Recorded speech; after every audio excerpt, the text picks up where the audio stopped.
Chai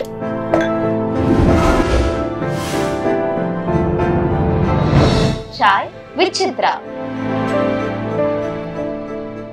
Agathiyan இயக்கத்தில் ஒரு படம் நடிச்சிங்க, செல்வம். ஆமாம் சார், செல்வம். அப்போது நேஷ்னல் அவார்டு வாங்கிட்டு அதுக்கப்புறம் வந்து எனக்கு அகத்தியன் சார் வந்து மிகப்பெரிய ஒரு மரியாதை இருக்குது அவரோட படங்கள் மேலே. காதல் கோட்டை ஆகட்டும், இல்லை இன்னும் ஒரு அந்த டைமில் இன்னும் it was a very sensational director அப்படின்னு சொல்லுவாங்க. அந்த கதை வந்து எனக்கு கிட்டத்தட்ட ஒரு 2.5 மணி நேரம் சொன்னார் சார்.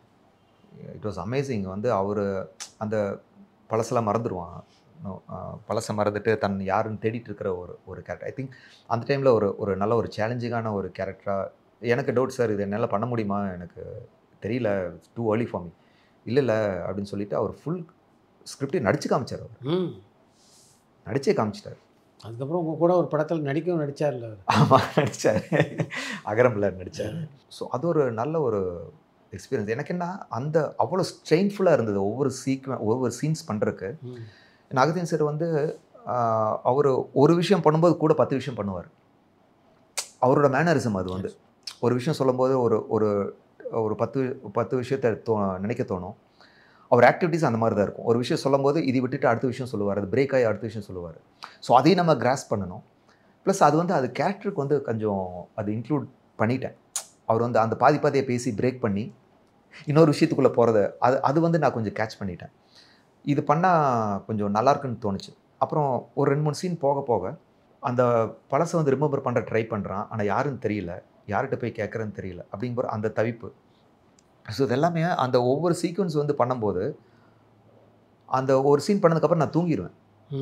கிட்டத்தட்ட 7-8 டேக் போகும். ஆஃப் டே எடுப்பார் அந்த சீனை. ஏன்னா சிங்கிள் ஷாட்டில் எடுப்பார் அவர். ஆமாம், நிறைய கட்ஸ் போக மாட்டார். சிங்கிள் ஷாட்டில் வேறு ஆங்கிள்ஸில் வந்து எடுப்பார். பாயிண்ட் ஆஃப் வியூ எடுப்பார், சஜஷன் எடுப்பார். ஸோ ஒவ்வொரு தடவும் வந்து I have to give the same performance. அவ்வளோ ஸ்ட்ரெயின்ஃபுல்லாக இருக்கும். என்னை தூங்க விட்டுருவார். 2 hours வந்து தூங்க விட்டுருவார். அவன் தூங்கிட்டுருவார். ஸோ இப்படி தான் போச்சு அந்த படம். ஸோ அது ஒரு பெரிய ஒரு எக்ஸ்பீரியன்ஸ் அவர் கூட பண்ணது. சக நடிகராக மணிவண்ணனோட நடித்தது எப்படி இருந்தது? எனக்கு அவரும் எங்கள் தாத்தாவும் நல்ல பழக்கம். ஃபஸ்ட் டைம் மீட் பண்ணுறேன் அவர் செட்டில். எனக்கு திருப்பியும் நம்மளுக்கு அந்த அதே ஊர், அதே அந்த பாஷைகள் அப்படிங்கும்போது ஆமாம், ஒரு கம்ஃபர்ட் ஜோன் வந்தது. அண்ணங்கிட்ட நிறைய கேட்டு தெரிஞ்சுக்கணும் அவரோட எக்ஸ்பீரியன்ஸ் என்ன. அவர் நிறைய படங்கள் வந்து பண்ணியிருக்காரு. பெரிய ஃபேன் நான் அவருக்கு. நான் கேட்ட அமைதிப்படை மாதிரி எப்படிங்கண்ணா ஒரு படம் எடுத்தீங்க அப்படின்னு நான் கேட்கும்போது அவர் சொன்னார், எல்லாம் நினச்சிட்டு இருக்காங்க அது வந்து ரொம்ப நக்கலான ஒரு படம்னு. ஆனால் ரொம்ப சீரியஸான ஒரு படம். நான் சொல்ல வந்த விஷயம் வந்து ரொம்ப சீரியஸான ஒரு விஷயம். ஆனால் எல்லாமே அது வந்து ஒரு காமெடி படம் மாதிரி ஆயிடுச்சு. பொலிட்டிக்கல் இது ஒரு சொன்ன பாணி வந்து ரொம்ப ஆனால் அப்படி சொன்னால் தான் வந்து போய் ரீச் ஆகும். நம்ம சீரியஸாக சொல்ல முடியாது அந்த விஷயத்த. ஆனால் ரொம்ப ஆழமாக பார்த்தீங்கன்னா உள்ளுக்குள்ளே ரொம்ப ஒரு பொலிட்டிக்கல் சென்சேஷனில் உள்ள நிறையா விஷயங்கள் வந்து நான் உள்ளே சொல்லியிருப்பேன். அந்த ஜாதி கலவரத்திலிருந்து ஒரு பின்னாடி வந்து ஒரு தூண்டி வந்து ஒரு விஷயத்தை டைவர்ட் பண்ணுறாங்க. மக்களுக்குள்ளே எப்படி வந்து அந்த பிரச்சனையை உருவாக்குறாங்க ஒரு பொலிட்டிஷியன் அப்படிங்க வந்து அது ரொம்ப சீரியஸாக நிறைய விஷயங்கள் அது பகிர்ந்துட்டார் சார் அந்த படம். எனக்கு அந்த படம் அவர் சொன்னதுக்கப்புறம் நான் திருப்பி அந்த படம் பார்க்கும்போது எனக்கு நம்ம டோட்டலாக நான் சிரிச்சுட்டு பார்த்த ஒரு வேர்ஷனே நான் மறந்துட்டு நான் வந்து வேற ஒரு வேர்ஷனில் நான் அந்த படத்தை பார்த்தேன். வேற ஒரு பெர்ஸ்பெக்டிவில் எனக்கு அந்த படம் பார்த்தேன். எனக்கு அப்போ தான் தெரியுது ஒரு டைரக்டர் வந்து என்ன சொல்ல வராரு, அது எப்படி சொல்லியிருக்காரு, ஆடியன்ஸ் அது வேறு விதமாக எப்படி எடுத்திருக்காங்க. பட் ஆனால் இவர் சொல்ல வந்த விஷயம் வந்து என்ன அப்படிங்கிறது வந்து அவர் அண்ணன் சொன்னதுக்கப்புறம் அந்த படம் பார்த்ததுக்கப்புறம் தான் எனக்கு அந்த பெர்ஸ்பெக்டிவே புரிஞ்சுது. அவர் கன்வே பண்ண விஷயம் ஆடியன்ஸுக்கு போய் சேர்ந்த விஷயம் என்ன அப்படிங்கிறது ஒரு 2 பாயிண்ட் இருந்தது அதில். ஸோ அது எனக்கு ஒரு பெரிய ஐ ஓப்பனர் மாதிரி இருந்தது. ஏன்னா different people different movies in different perspective. எல்லாமே நம்ம ஒரே மாதிரி ஒரு விஷயத்தில் நம்ம பார்க்க மாட்டோம். எனக்கு ஒரு சொன்னதுக்கப்புறம் பார்க்கும்போது ஒரு பெரிய ஒரு பொலிட்டிக்கல் லெசன் பார்க்குற மாதிரி இருந்தது அந்த படம். ஈரம் படத்துக்காக நந்தாவை தேர்ந்தெடுத்தது அறிவழகனா சங்கரா? 2 பேரும் சேர்ந்து தான் முடிவு பண்ணியிருக்காங்க சார். ஏன்னா எனக்கு தெரியாது அந்த படம்.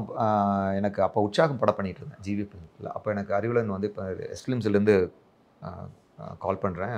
சங்கர் சாரோட அசோசியேட் தான் பேசுகிறேன். இந்த மாதிரி படம் பண்ணுறேன்னு தான் நீங்கள் பண்ணனால ஓகே வாங்க பேசலாம் அப்படின்னு சொல்லிட்டு நான் ஃபுல் படம் ஸ்கிரிப்ட் சொன்னார்.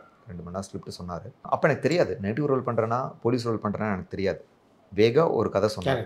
எனக்கு அவர் கதை சொல்ல எனக்கு அந்த நெகட்டிவ் ரோல் மாதிரியே எனக்கு அந்த நான் ட்ராவல் பண்ண ஆரம்பிச்சிட்டேன். நான் நினச்சிட்டேன் வந்து எனக்கு போலீஸ் ரோல் தான் சொல்கிறாரு. எனக்கு அது ஒட்டவே மாட்டேங்குது அந்த ரோல். எனக்கு இது மேலேயே போகுது. ஏன்னா ஆஸ் அன் ஆக்டராக ஐ வாண்டட் டு நோ, எனக்கு ஒரு ஃபஸ்ட் டைம் வந்து ஒரு 7 கிட்டத்தட்ட ஒரு 8 படம் லீடாக பண்ணிட்டேன். அப்போ கரெக்ட். ஒரு ஃபஸ்ட் டைம் ஒரு வில்லன் கிடையாது, பட் ஒரு நெகட்டிவ் ஷேடுக்கும் வில்லனுக்கும் நிறையா வித்தியாசம். கரெக்ட். ஒரு கமர்ஷியல் படத்தில் போய் ஒரு ரிட்டர்ன் கேரக்டர். எல்லாருமே ரம்மையை பற்றி தப்பாக சொன்னப்போ மற்றவங்க மாதிரி சந்தேகப்படாமல் போய் தானே நான் ஒட்டி கேட்டேன். அவள் எதுவுமே பேசல. ஒரு கமர்ஷியல் படத்தில் ஹீரோக்கு வில்லனாக நடிக்கிறத விட ஒரு நெகட்டிவ் ஷேடு உள்ள இன்னொரு கேரக்டர் பண்ணுறதுக்கு there's a lot of difference. So ஒரு ஃபஸ்ட் டைம் வந்து ஒரு நெகட்டிவ் ஷேட் பண்ணுறதுக்கு ஒரு கரெக்டான எனக்கு ஒரு பிளாட்ஃபார்ம், ஒரு கண்டென்ட்டாக தோணுச்சு. ஸ்கிரிப்ட் முடிஞ்சோன்னா சொன்னேன், ஹரி எக்ஸ்ட்ராடனரியாக இருக்குது, ஆனால் ஒரே ஒரு விஷயம், நான் நெகட்டிவ் ரோல் நான் பண்ணுறேன், நான் போலீஸ் கேரக்டர் நான் பண்ணல அப்படின்னு சொல்லிட்டு. Because I not prepared for a police role. Too early for me to do a police role. இல்லை உங்களுக்கு அந்த கேரக்டர் தான் வந்து இருக்கும். ஓகே, என்ன பண்ணலாம்? ஒன்றுமே பண்ண வேண்டாம், நீங்கள் வாங்க. டெஸ்ட் ஷூட் பண்ணணுமா? இல்லை, எனக்கு லுக்ஸ் மட்டும் கொஞ்சம் மாற்றணும். மற்றபடி நான் உங்களுக்கு ஸ்கிரிப்ட் சொன்னது தான், நான் வந்து பண்ணிடுறேன். இந்த ஹோம் ஒர்க் பண்ணுறது, ஒர்க் ஷாப் பண்ணுறது எதுவுமே வேணாம், நீங்கள் வாங்க நம்ம பண்ணலாம் அப்படின்னாரு. ஓகே, நானும் ஒத்துக்கிட்டாச்சு. அதுக்கப்புறம் ஷூட்டிங் 2 நாளுக்கு முன்னாடி சங்கர் சார் பார்க்கணும்னு சொல்லி சொல்கிறாரு. சங்கர் சாரும் கூட எழுதியிருக்காரு ஸ்க்ரீன் ப்ளே அந்த படத்துக்கு, ஈரம். ஸோ பார்த்ததுக்கப்புறம் ஃபஸ்ட் டைம் மீட் பண்ணுறேன் சங்கர் சார். அப்போ சொன்னார், நான் தான் உங்கள் படங்களை பார்த்துருக்கேன், நல்லாயிருக்கு. இந்த கதை வந்து இந்த கேரக்டர் வந்து ஒரு நூல் மேல் நடக்கிற மாதிரி கேரக்டர். கொஞ்சம் ஓவரை பண்ணிங்கனாலும் அது வந்து வில்லனிசம் ஆயிரும். கம்மியாக பண்ணால் நடிக்க தெரியாதுன்னு சொல்லிடுவாங்க. ஸோ நீங்கள் ரொம்ப ஜாக்கிரதையாக பண்ணுங்கள். ஏன்னா அது அந்த ஒரு மீட்டர் நான் வச்சுட்டு தான் நான் வந்து ஸ்க்ரீன் ப்ளே பண்ணியிருக்கேன். அந்த கேரக்டர் சொன்னோன்னு தான் எனக்கு பயமே வர ஆரம்பிச்சிருக்கு. ஐயோ சார், நான் இவ்வளோ விஷயங்கள் சொல்கிறாரு. கடகடன்னு போய் ஹரிக்கிட்ட, ஹரி என்ன சார் இப்படி சொல்கிறாரு, என்ன பண்ண சொல்லுங்கள், ஒரு சீன் எடுத்து பார்த்தலாமா, ஷூட் பண்ணி பார்த்தலாமா, நாளைக்கு ஷூட்டிங் இருக்குது, ஏதோ ஒன்று ஃபிக்ஸ் பண்ணலாம். இல்லை வாங்க பண்ணிக்கலாம். அங்கே போயிட்டு ஒரு 1 or 2 டேஸில் அந்த ஒரு மீட்டர் செட் ஆயிடுச்சு. ஸோ இந்த ஸ்பீடில் தான் இந்த கேரக்டர் நடக்கணும். எனக்கு பெருசாக டைலாக்ஸ் இருக்கா சார் இதில், மோர் ஆஃப் ஒரு look wise. So that was more challenging. ஒரு டைலாக் பேசி வந்து ஒரு எக்ஸ்பிரஸ் பண்ணுறதோட பர்ஃபார்மன்ஸ், அந்த சைலன்ஸில் நீங்கள் என்ன பண்ண முடியும். ஸோ தட் வாஸ் வெரி, அது அறிவலன் கூட ஒர்க் பண்ணுறது இன்னொரு அமீர் சார் கூட ஒர்க் பண்ணுற மாதிரி இருந்தது. ஆமாம், அதே மாதிரி தான் எனக்கு அமீர் சார் கூட ஒர்க், நான் அறிவலன்ட்டே சொல்லியிருக்கேன், திருப்பியும் அமீர் சார் கூட ஒர்க் பண்ணுற மாதிரியே இருக்கார் இவங்க கூட ஒர்க் பண்ணுறது. பிகாஸ் இஸ் வெரி, அவர் ஃபிக்ஸ் ஆகிடுவார். இதுதான் ஃப்ரேமு, இதுதான் சீனு, நீங்கள் இவ்வளோ தான் நடிக்கணும், இதுக்கு மேலே பண்ணவே கூடாது அப்படிங்கிறது வந்து ஃபிக்ஸ்டு. அவரும் சொல்லி தருவார். பட் ஹீல் கிவ் இம்ப்ரவைஸ் பண்ணுறதுக்கு he gave a lot of scope body language பொறுத்தளவில். பட் இந்த ஸ்பீடில் தான் நடக்கணும், இந்த டோனில் தான் பேசணும், இவ்வளோ தான் எக்ஸ்பிரஸ் பண்ணணும், இதுக்கு மேலே பண்ணக்கூடாது அப்படிங்கிறது வந்து யூஸ் ஃபிக்ஸ். ஸோ அது ஒரு 1 or 2 டேஸில் அது ஃபிக்ஸ் ஆயிடுச்சு. So it was perfect. So அந்த ட்ராவலில் தான் வந்து அது போச்சு. And beautiful written script and character sir. That was a total. Shankar sir வந்து டெய்லியும் பார்த்துருவார் ரஷ், என்ன பண்ணுறாங்க என்ன ஏதுன்ட்டு. எனக்கு ஒரு 15 டேஸ் வந்து எனக்கு பார்க்குறாருன்னு தெரியும், ஆனால் எந்த இன்புட்டும் வரமாட்டேங்குது, ஃபீட்பேக் வரமாட்டேங்குது. நல்லா இருக்கா, நல்லா இல்லையா, அறிவல் கேட்பேன், என்ன சார் பார்த்தாரா, நான் பார்த்தாருங்க, என்ன சொன்னார், என்கிட்ட ஒன்றும் சொல்லணும் தான். அதுக்கப்புறம் ஒரு நாள் செட்டுக்கு வந்தார் சார். அந்த ஃபுல் அப்பார்ட்மெண்ட்ஸை பார்த்தீங்கன்னா வாஸ் செட்டு, இன்டீரியர்ஸ் எல்லாமே செட்டு தான். ஒரு நாள் வந்தார், வந்துட்டு பார்த்துட்டு பண்ணிகிட்டு இருந்தோம். அவர் நின்றுட்டுருக்கிறதே தெரியல. ஒரு ஹாஃப் டே அங்கே நின்று தான் பார்த்துட்ருக்காரு. நாங்கள் யாருமே கவனிக்கல. அறிவலனுக்கு தெரியும், பட் நான் கவனிக்கவே இல்லை. அப்படி சீன் நடிச்சிட்டே இருந்தோம். அப்புறம் பார்த்தேன் சார் வந்தார், உட்காந்து பார்த்துட்டு அப்புறம் உட்காந்து நான் பேசிகிட்டு இருக்கும்போது நான் தான் ரஷஸ் எல்லாம் பார்த்தேன். நான் என்ன எழுதியிருக்கணும் அப்படியே இருக்குது ஸ்கிரிப்டில் அப்படின்னாரு. அப்போ தான் எனக்கு கொஞ்சம் தைரியம் வந்தது. நாளைக்கு உங்களுக்கு இன்னொரு ஃபோன் கால் வரும் அப்படின்னு சொல்லிட்டு போயிட்டார். எனக்கு என்னது அப்படின்ட்டு. அப்புறம் தான் நெக்ஸ்ட் டே வந்து நாகர் சார் வந்து என்னை மீட் பண்ணுறாரு அனந்தபுரத்து வீட்டுக்கு. அப்போ கிட்டத்தட்ட 3 மாதம் வந்து அந்த படத்துக்கு வந்து யாரையும் கேஸ்ட் பண்ணலான்னு சொல்லி அப்படியே செம்ம ரவுண்டிங்கில் இருந்திருக்கு. சங்கர் சார் தான் வந்து அந்த 15 டேஸ் ரஷஸ் பார்த்ததுக்கப்புறம் தான் இது நந்தா வச்சு பண்ணுங்க அப்படின்னு சொல்லி நாகர் சார்கிட்ட சொன்னதுக்கப்புறம் தான் நாகர் சார் வந்து அதை பார்த்துட்டு ஹி கேஸ்ட் மீ இன் அனந்தபுரத்து வீடு. அந்த ஷூட்டிங் நடந்துட்டு இருக்கும்போதே வந்து அனந்தபுரத்து வீடு பண்ணோம். So 2 parallel films back to back in S films வந்து பண்ணேன் sir. That was a golden period for me to do it. நாகாவோட நடிச்சது எப்படி இருந்தது? அவர் இன்னொரு யூனிவர்சிட்டி. அவர் வந்து ஷூட்டிங் 15 டேஸ்க்கு முன்னாடி அந்த வீட்டுக்கு கூட்டிகிட்டு போயிட்டார் எல்லாத்தையும். அந்த வீடு ஷூட் பண்ண இல்லையா சார் கேரளாவில். 15 டேஸ் வந்து ஒர்க் ஷாப். அப்போ வந்து Meera jasmine was a heroine, not சாயா சிங். மீரா ஜாஸ்மின், நான், அந்த குட்டி பையன் எல்லாத்தையும் வந்து அங்கே கூட்டிகிட்டு போயிட்டு ஒர்க் ஷாப். ஒவ்வொரு சீனும் எந்த இடத்துல நடக்குது, அந்த வீட்டில் அந்த ஹாலில் அந்த சீக்வன்ஸ் நடக்குது, அந்த ஹால்லேயே we use to do the home work. மொத்த ரிஹர்சல். ஆமாம். அதுக்கப்புறம் இந்த ஸ்டேஜில் வர்றது, அந்த மேலே ரூமில் என்னென்ன சீன், அந்த சீன்ஸ் வந்து அந்த ரூமில் தான், அந்த அந்த அந்த இடத்துல தான் வந்து வி யூஸ் டு ரிஹர்ஸ். அந்த மூமெண்ட்ஸ் எப்படி இருக்கணும். அதில் ஏன் வந்து அப்படி பண்ணாருன்னா, அதில் பார்த்தீங்கன்னா எல்லாமே சிஜி நிறையா இருக்கும். அந்த ஆப்ஜெக்ட்ஸ் வர்றது போகிறது எல்லாமே we have to imagine and act. ரெண்டாவது வந்து சவுண்ட்ஸ் கிடையாது, நம்ம சவுண்டு வந்து இமேஜின் பண்ணிக்கணும். அவர் வந்து மைக்கில் தான் கொடுப்பாரு சவுண்ட் எல்லாமே. ரெண்டாவது என்ன, அந்த குட்டி பையன் வந்து பயங்கர வாயாடி, குறும்பு டு த கோர். ஆனால் படத்தில் வந்து ஊமை பேச முடியாது. அது அவனை கண்ட்ரோல் பண்ணுறதே எங்களுக்கெல்லாம் ஒரு பெரிய சேலஞ்சாக இருந்தது. ஸோ அவனுக்கான அந்த அந்த அந்த சீக்வன்ஸ் எங்கள் 2 பேருக்கான அந்த அந்த ஒரு புரிதல் வர்றதுக்காக ஒரு 15 days வந்து ஃபுல் ஹோம்ஒர்க் வந்து பண்ணார். ஸோ அதுவே ஒரு பெரிய லேர்னிங் எக்ஸ்பீரியன்ஸாக இருந்தது. அவர் வந்து நான் தான் இப்போ குச்சி அங்கேருந்து வருது, உங்களை நோக்கி வருது, உங்கள் பார்வை இப்படி இருக்கணும், சவுண்ட் இங்கேருந்து வருது அப்படின்னு அந்த இன்ஸ்ட்ரக்ஷன் கொடுத்துட்டே இருப்பார் மைக்கில். So he was very well prepared for the script. சிஜியில் வந்து இது எப்படி வரப்போகுது அப்படிங்கிறது had a very clear vision. என்ன ஸ்பீடில் வருது, அந்த சவுண்ட் எங்கே ஆரம்பிக்குது எல்லாமே வந்து மைக்கில் சொல்லிடுவார் sir. We just have to follow his instructions. அது ஒரு பெரிய ஒரு சேலஞ்சாக இருந்தது. என்ன சொல்கிறது, ஒரு திருப்பி ஒரு ஸ்கூலில் கற்றுட்டு காலேஜ் போகிற மாதிரியாக இருந்தது. அது ஒரு is very experience person sir. ஏன்னா மர்மதேசமெல்லாம் ஆமாம், இட் வாஸ் அ ஹியூஜ் பெரிய ஹிட்டு. ப்ளஸ் என்ன, அவர் வந்து அந்த ஒரு காஃபி மக் ஒன்று வச்சுக்குவார் சார், சாப்பிடவே மாட்டார். அந்த காஃபி வச்சுட்டே அந்த ஃபுல் படத்தை பண்ணார்.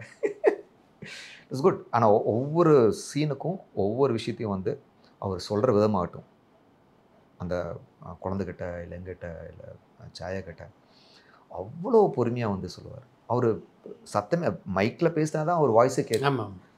அவர் ப்ளஸ் கரெக்ஷன்ஸ். ஆமாம் சார், கரெக்ஷன்ஸ் எல்லாம் சொல்கிறதுனா, நான் ஒரே ஒரு விஷயம் வந்து அவர்கிட்ட என்ன அவர் பிடிச்ச ஒரு விஷயம்னா, கரெக்ஷன்ஸ் வந்து மைக்கில் சொல்லவே மாட்டார். எதாவது தப்புனா மைக் கீழே வச்சுட்டு நேராக அங்கே வந்துட்டு பர்சனலாக சொல்லிட்டு போவார். ஸோ அது ஒரு it was a very good attitude of director.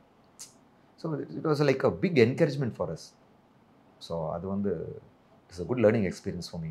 நல்ல சார். பாராட்டுறதை மைக்கில் சொல்லலாம். ஆமாம், தவறுகளை வந்து மைக்கில் சொல்கிறது வந்து டெஃபினட்டாக ஒரு டிஸ்டர்பன்ஸ் இருக்குது. ஆமாம். எந்த காலகட்டத்தில் அதுலேருந்து மீரா ஜாஸ்மின் போய் சாயா சிங் வந்தாங்க? அது 3 daysலேயே அவங்க கிளம்பிட்டாங்க. ஆமாம் sir. I think she had some issues, timing ப்ராப்ளமா இல்லை வந்து அந்த குழந்தை கூட நடிக்கிறது ஏதோ. ஏன்னா வந்து நிறைய டேக்ஸ் போயிட்டு இருந்தது. அண்ட் என்னென்னா வந்துட்டு அந்த பையனோட டைமிங்ஸ்க்கு தகுந்த மாதிரி தான் வி ஹேவ் டு அடாப்ட். ஏன்னா திடீர்னு தூங்கிடுவான், டயர்ட் ஆயிடுவான், 6 o'clock மேலே ஷூட் பண்ண முடியாது, நைட் சீக்வன்சஸ் நிறையா இருந்தது. So the lot of we had to adjust to his timings. அவன் மூடு வந்தால் தான் வந்து நடிப்பான், இல்லை போய் உட்காந்துக்குவான், இல்லை சைக்கிள் ஓட்டிட்டு எங்கேயோ போயிடுவான். நம்ம ஃபோர்ஸ் பண்ணி ஒரு குழந்தைய நடிக்க வைக்க முடியாது. So we had to wait. அவன் அந்த ஜோனுக்குள்ளே வர வரைக்கும் வி ஹேவ் டு வெயிட். அவன் இல்லாமல் வேறு சீக்வன்ஸே வந்து பண்ணுறதுக்கு இல்லை. ஏன்னா வந்து ஆர்டரில் தான் ஷூட் பண்ணார் நாங்கள் சார். ஃபஸ்ட்டு அந்த நாங்கள் போய் அந்த ஜீப்லேருந்து இறந்த கேட் திறக்கிறதுலேருந்து ஃபுல் ஃபில்மாக shot in and order, no disorder. ஆரம்பத்துலேருந்து கிளைமேக்ஸ் வரைக்கும் A to Z ஆர்டர் தான். So we had to go in that order. So அப்படிங்கும்போது I think there were lot of practical problems for her to adapt. So அதனால் it was like mutual go out of the project. Then நாங்கள் ஒரு 15 days பிரேக் கொடுக்க வேண்டியது இருந்தது. Then only சாயஸ் and came in the project. ஏன்னா திடீர்னு without the heroine we can't shoot. So we had to come back and again go back. So அது ஐ திங்க் 2 days தான் அவங்க ஒர்க் பண்ணாங்க அந்த ப்ராஜெக்டில். ஒரு நீண்ட இடைவெளிக்கு பின்னால் மீண்டும் சூர்யாவோட நீங்கள் சேர்ந்து நடித்த படம் தானா சேர்ந்த கூட்டம். கிட்டத்தட்ட ஒரு 15 yearsக்கு அப்புறம் பண்ணுறோம். அதுவும் வந்து மௌனம் பேசிய மாதிரி தான் எனக்கு அந்த அழைப்பு வந்தது அந்த படத்துக்கும். ஏன்னா அப்போ வந்து நான் வெப் சீரிஸ் பண்ணிகிட்டு இருந்தேன். ஒரு சோனி லுக்கு வந்து இருதுரம்ங்கிற வெப் சீரிஸ் வந்து நான் பண்ணிகிட்டு இருந்தேன். ஞானவேல் வந்து கூப்பிட்டாரு. ஞானவேல் கூப்பிட்டு கோவிந்த இந்த மாதிரி தானே சேர்ந்த கூட்டம் ஷூட்டிங் நடந்துகிட்ருக்கு அங்கே காரைக்குடியில். ஆமாம் தெரியும் ஞானவேல். விக்னேஷ் ஒன்று கூப்பிடுவார். எதுக்கு? இல்லை நீ அந்த படம் பண்ண கூப்பிடுவார் அப்படின்னு சொல்லிட்டு ஃபோனை வச்சுட்டார். சரி ஓகே. அப்புறம் விக்கி கூப்பிட்டா அப்படி அந்த படத்தோட ரீமேக் சொன்னார். ஹிந்தி ஃபிலிமோட ரீமேக் சொன்னார். நான் தான் இந்த கேரக்டர் தான் பண்ணுறேன். சூப்பர் சார், நல்லாயிருக்கும், ஷூட்டிங் போயிட்டுருக்கு, எப்போ சார் நம்மளுக்கு ஷூட்டு? நாளானிக்கு அப்படின்னாரு. என்ன சார் இவ்வளோ வேலையாக கூப்பிடுறீங்க? இல்லை நாங்கள் வந்து அப்போ அந்த சீக்வன்ஸ் வந்து கொஞ்சம் லேட்டராக தான் பிளான் பண்ணோம். பட் ஐ திங்க் கீர்த்தியோட டேட்டு, சூரியோட டேட்ஸ் வந்து we have to start shooting that. So எங்களுக்கு அதுவும் வந்து கடைசி நேரத்தில் பண்ணிக்கலாம்னு சொல்லி அந்த கேரக்டருக்கு யாருமே செட் ஆகாமே இருந்தாங்க. ஸோ அதை நீங்கள் பண்ணால் கரெக்டாக இருக்கும் அப்படின்னு சொல்லி சொன்னார். எப்படி சார் நாளானிக்கு கிளம்புற மாதிரி இன்னொரு ப்ராஜெக்ட் ஷூட்டிங் நடந்துகிட்ருக்கு, என்ன அப்பியரன்ஸு? இப்போ அது வந்து ஆக்சுவலாக போலீஸ் கேரக்டர். இப்போ நான் டோட்டலாக ஃபுல் ஷேவில் இருக்கேன், இது டோட்டலாக வேறு இதில் இருக்குது, கட்டிங் அந்த மாதிரி இல்லை. அப்படிங்கும்போது நீங்கள் ஃபஸ்ட்டு சூர்யாட்ட சொல்லிட்டீங்களா நான் பண்ணுறேன்ட்டு? இல்லை சூர்யாட்ட சொல்லிட்டேன், அவர் நான் தான் பண்ணால் நல்லாயிருக்கும்னு சொல்லிட்டாரு. சரி ஓகே ஃபைன், சரி வைங்க நான் கேட்டுட்டு சொல்கிறேன். திருப்பியும் வந்து இந்த ப்ராஜெக்ட் வந்து கேட்கும்போது ஐ டோல் தெம் எனக்கு ஒரு 15 days எனக்கு அந்த பெரிய projects I want to work இந்த ப்ராஜெக்ட்டும் போது ப்ரொடியூசர்ஸ் ஒத்துக்கிட்டாங்க. லக்கிலி நோ ப்ராப்ளம் தான், நீங்கள் பண்ணிவிட்டு வாங்க சார், 15 days தானே, நம்ம வீல் ஷூட் ஒரு 5 days நீங்கள் இல்லாமல் இருக்க, ஒரு 10 days நம்ம போஸ்ட்போன் பண்ணிக்கலாம். Then they had to write to Bombay, ஏன்னா like they can't decide, they had to write to Bombay, get their prior permission to relieve me for 10-15 days. So அதெல்லாமே ஒரு 2-3 days ப்ராசஸ் ஆகும். அவங்க எல்லாமே மெயில்ஸில் தான் நடக்கும் சார். அவங்க மெயில் போட்டு திருப்பி அவங்க மெயில் போட்டு அதுக்குள்ள டைம் இல்லை. விக்னேஷ் வந்துட்டு நீங்கள் நாளைக்கு கிளம்பி வாங்க, நாளைக்கு ஷூட்டிங் அப்படிங்கிறாரு. நீங்கள் வாங்க மீஸ் இல்லையா, நான் ஃபோட்டோ எடுத்து அனுப்புகிறேன். அது மீசியா, சரியா மீசில், ஐயோ நீங்கள் வாங்க நம்ம வச்சுக்கலாம் அப்படிங்கிறாரு. நீங்கள் ஃபஸ்ட்டு வந்துருங்க, நீங்கள் பண்ணால் நல்லாயிருக்கும்னு. சரி ஓகே சார் அப்படின்னு சொல்லிட்டு, சரி நீங்கள் மெயிலெல்லாம் போடுங்க நான் கிளம்பி போகிறேன்னு சொல்லி நான் கிளம்பி போயிட்டேன். அப்புறம் அங்கே போய் தான் தி டிசைடட் ஆன் த லுக்ஸ், அந்த யூனிஃபார்ம் எல்லாம் இது பண்ணி, அப்புறம் அந்த மீசை கிட்டத்தட்ட ஒரு 25 மீசை வச்சுருந்தாங்க இல்லையா. அது என் கூட ட்ராவல் ஆகுது ஃப்ளைட்டில் அந்த மீசையெல்லாம். அப்புறம் ஒன்றை வச்சு பார்த்து அது வந்து முன்னத்தில் வந்து ஷூட் பண்ணி அதுக்கப்புறம் அந்த டிசைடட். ஸோ அதுவும் ஒரு 3-4 days நடந்த ஒரு படம். திருப்பி வந்து சூர்யா கூட ஒரு 15 years, of course we were friends like all the time, but sharing screen place அப்படிங்க வந்து இட் வாஸ் ரியலி குட். ஏன்னா அப்புறம் அந்த படத்துக்கும் இந்த படத்துக்கு வந்து ஒரு அசுர வளர்ச்சி. சூர்யா தானே? ஆமாம் சார், ஆமாம், அசுர வளர்ச்சி. And but his attitude is same sir. எனக்கு வந்து ஒரு பெரிய வித்தியாசமே தெரில. அவர் அப்போது வந்து ஒவ்வொரு ஷாட்டுக்கும் சார் என்ன பண்ணும் விக்கி சொல்லு, இப்படி பண்ணால் நல்லாயிருக்கும், அப்படி பண்ணால் நல்லாயிருக்குமா, ஒவ்வொரு சீனும் ஒவ்வொரு ஃப்ரேமும் கேட்டு தான் நடிச்சிட்டு இருந்தார். No like he was the same Suriya as மௌனம் பேசி, ஸ்டில் ஹி இஸ் லேர்னிங். அந்த மாதிரி தான் இருந்தது. It was great. அண்ட் அவருக்கும் ரொம்ப சந்தோஷம், ரொம்ப வருஷம் கழிச்சு ஒரு கரெக்டான ஒரு படம் பண்ணுறோம் அப்படிங்கிறது வந்து. So it is also very happy. So we had a good time 15-20 days like. படம் தயாரிப்பு நல்லா இருந்தது. ஆக்சுவலாக நாங்கள் வந்து விஷால் கிட்ட போய் நாங்கள் டேட்டே கேட்கல. விஷாலை சொன்ன வச்சு எனக்கு ஒரு கதை கேட்டேன், நல்லா இருக்குது கமர்ஷியல் லைனு, நீங்கள் 2 பேர் பண்ணுங்க அப்படின்னு. அப்படி அந்த படத்தை நீங்கள் தயாரித்தது விஷாலுக்கும் உங்களுக்குமான நட்பில் ஒரு சின்ன கீரலை உண்டு பண்ணிச்சுன்னு வெளியில் இருக்க செய்தி உண்மையா? உண்மைதான், அது வந்து மறக்க முடியாத ஒரு உண்மை. கிட்டத்தட்ட லத்தி முடிஞ்சதுக்கப்புறம் கிட்டத்தட்ட 2-2.5 வருஷம் we are not on talking terms. To be very frank, கணக்கு வந்து சரியாக கொடுக்கல, ஏமாற்றிட்டோம். சர்வைவர் ஷோவில் கலந்துக்கிட்ட அனுபவம் எப்படி இருந்தது? அது நிறைய வாழ்க்கை பாடங்கள் சார் அதில். அப்படியா? ஆமாம், நிறைய ரிவைன் பண்ணேன் என் லைஃப்பை. ஓ நம்ம இந்த இடத்துல அவங்கள ஹர்ட் பண்ணியிருக்குமா, நம்ம ஏன் சாரி கேட்கல. அர்ஜுன் சார் வந்து அவ்வளோ ஒரு பில்லர் ஆஃப் ஸ்ட்ரென்த் எங்களுக்கெல்லாம். அவர் ஒருத்தர் தான் வந்து எங்கிட்ட பேசுவார். ஏன்னா எக்ஸிக்யூட் பண்ணது எல்லாமே வந்து அந்த ரஷ்யன் டீம். நோவே. பரபரப்பான சினிமா செய்திகள், நட்சத்திரங்களின் பேட்டிகள், சினிமா வரலாறு ஆகியவற்றை பார்க்கவும் படிக்கவும் உங்களுக்கான இணையதளம் tourantalkies.co.